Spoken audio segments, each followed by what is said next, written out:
You know, I brought this wire rack in here today. This morning, my grandson had it at his house. He didn't want it anymore. It was actually outside of his house, but I thought it would be a great replacement for this little shelf that I keep my oil and, oil change and grease and car fluid type things on it. Filters, stuff like that. Okay, I'll get back to that little wire rack in just a second. Here's the trailer out back of the shop, which could only mean one thing.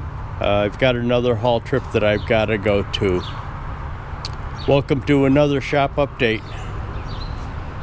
I have to take the trailer, go down to Tennessee and pick up a bunch of items for some guy that bought at an auction. So that's that. Let me first finish this wire rack segment, which is going to be short. My last shop update, I told you about a metal planer that I had to pick up, a steam driven or belt driven metal planer that I had to pick up. I will show you a brief clip of that sitting in the machine shop, and why I'm only going to show you a brief clip of that is because that machine belongs to another YouTuber that I picked it up for, and I would like him to post videos on it before I show you any more of it. So let's jump into that, and then I'll bring you back afterwards. Thought it would be a great option for that, so because that thing is just way too crammed. So I'll bring you back after I change it out.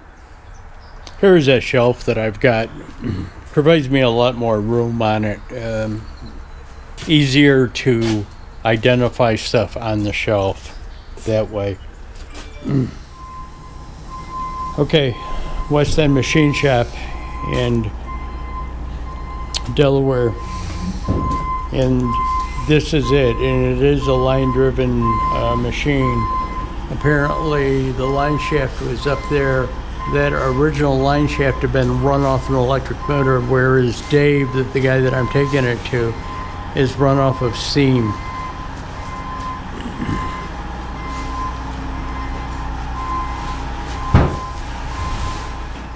I brought you out here to the trailer because yesterday I came out here. Well, it happened to not be raining.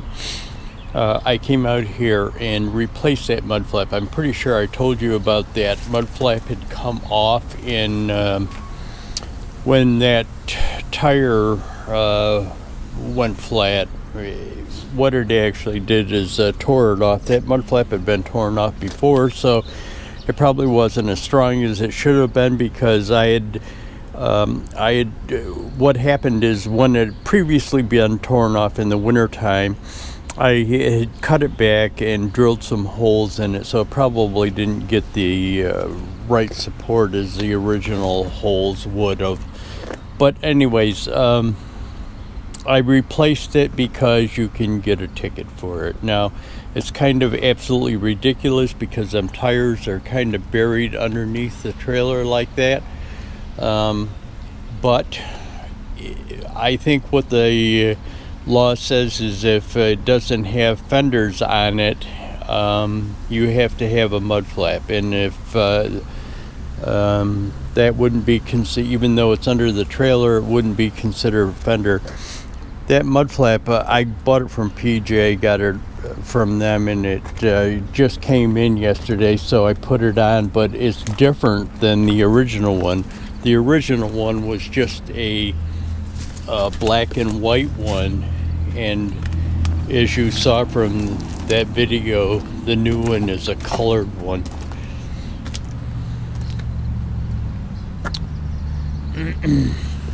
Like, here's a friend of mine's dump trailer. See, it's got a fender on it, technical fender, but he doesn't have to have a mud flap, even though there's more of that tire exposed on that than there would be on my trailer. But because it technically doesn't have a fender, it needs a mud flap. This is the second time that I've shot this video, and I'll explain it to you in a minute. What you're looking at is probably most of you, or some of you know, that's like a flywheel housing off of an engine. a truck. The other thing over there is like the bell housing off of a grape picker. Yes, a grape picker, the machine that goes down through the rows of a vineyard and picks the grapes off of it. Let me explain to you why I have these two pieces. I had a guy come into the shop the other day and said that somebody had recommended me to him, and he wanted me to adapt that thing to this, but he wanted me to actually weld it. He wanted me to cut the flange off of that and weld a new flange onto it. Well, so the reason why I'm doing this is twofold. Redoing this, let me say, is twofold. I made this video, the first video, after the guy brought it in here, and I was kind of dumbfounded by him and what this is going to go to. I was trying to kind of contemplate what had happened, how he had gotten in here to me, and what he did and what he does. So let me stop there. I'm going to set up the other camera and I'll continue on here. Okay, kind of the reason I had to reshoot the video is there was two things going on. I was trying to absorb what he was telling me about putting these two pieces together and how he wanted me to do it, and me going through my mind saying, you know, I don't know if that'll work, or all sorts of things that are going through my mind while I'm trying to absorb exactly how he wants this thing done. The other thing that was baffling about the whole situation is the thing that he does is kind of a passion of mine. I have an intense interest in it.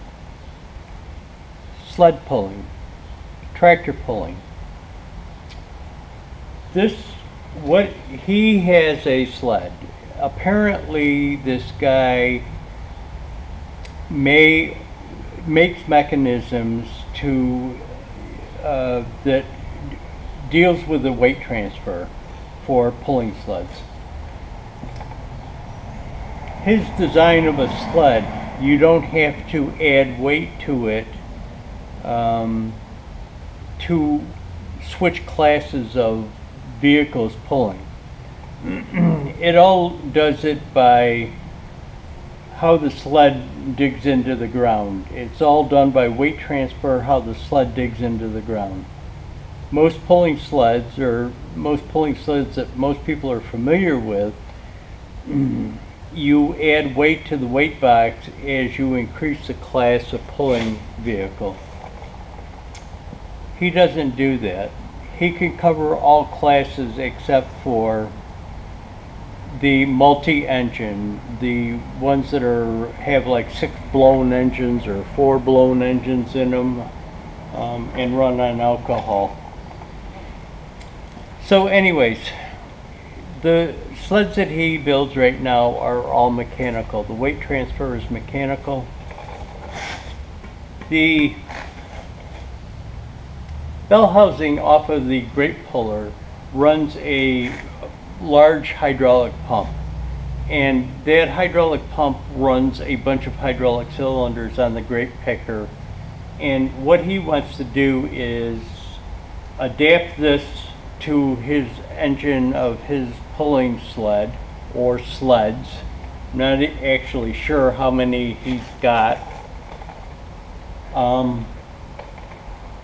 He wants to adapt that hydraulic system so that he can make the weight transfer box hydraulic instead of manual, mechanical. So he came in, and the first thing that happened, or he left this stuff there. Well, he just left this here. Then he came back with this to show me what he wanted it adapted to, or the style of housing, transmission housing, that he wanted it adapted to. Depending on the size of the engine, size of the transmission, they have different bell housing openings for them. So he brought this back showing me which style or which size that he wanted this thing adapted to. And I kind of told him the next day that there's no way that I could cut this off and weld a new flange on here for two reasons. One, I'm not saying it can't be done, but it's near impossible to weld two dissimilar metals together. And cast iron and steel, which I would have to make the flange out of, are dissimilar metals. So it would be next to impossible to weld them together. Okay, let me interject something here before everybody starts going nuts about welding cast iron or welding dissimilar metals to cast iron. We all know that you can weld cast iron. We all know that you can weld cast iron back to cast iron and have it be strong. If you don't believe that, go watch Brian Block's video on welding the radial arm drill that broke back together again. I said that you can't really weld dissimilar metals. You can weld dissimilar metals, and you can weld steel to cast iron. And I'm going to show you right in my shop where there's an example of it. We're at the back of the 1066 trailer or tractor, and somebody has welded a steel plate onto a cast iron housing. This happens to be the 3-point hitch. Now, I'm going to tell you, I have no friggin' idea in the world why they did this, and they did it on both sides. It is the 3-point hitch. This pieces of metal do not adapt to anything, don't support anything, don't do anything. They're just here. Whether they had problems with this 3-point hitch, maybe getting some flex out of it or something in the cast iron when it was used, I have no idea. But they did weld steel to cast iron. Again, it does not appear that there was ever any strain or forces put on those pieces of steel that's welded to the cast iron, so you can't really say, well, they supported something. There's no indication that they supported anything. I'm not really sure why they were put there. Maybe somebody else knows, but maybe somebody else that has a 1066 tractor knows that there was an issue with maybe getting some flex out of this cast iron with a 3-point hitch, but I have no idea in the world why this was put on there. What I am saying, I didn't want to weld steel to cast iron on somebody else's thing. It's one thing to do it for yourself, to weld cast iron, to fix it, to maybe attempt to weld steel to cast iron. It's one thing to do it for yourself. It's an entirely different thing to say that I'm going to do it and have confidence in it to do it for somebody else that is gonna, where there's going to be a lot of forces exerted on it, and there's also going to be the product is used in a commercial venture. The sled pulling is a commercial venture, and I didn't want to weld up some dissimilar metals, cast iron and steel, that was under extreme forces, and have it in a commercial venture where it could break down in the middle of an event and put the sled out of operation. So again, I've got an example right here in my shop. You can weld steel to cast iron, but again, I wouldn't do it, and I'm not really sure how strong it is. The other thing is the strength rating. Even if I could find a flat piece of cast iron to weld onto here to make a flange out of, I'm not sure that a welded joint like that would sustain the forces that might be put on it in this type of an application. So I told him, listen, there's no way that I can weld that for those two reasons. I says, but I could make an adapter plate for it.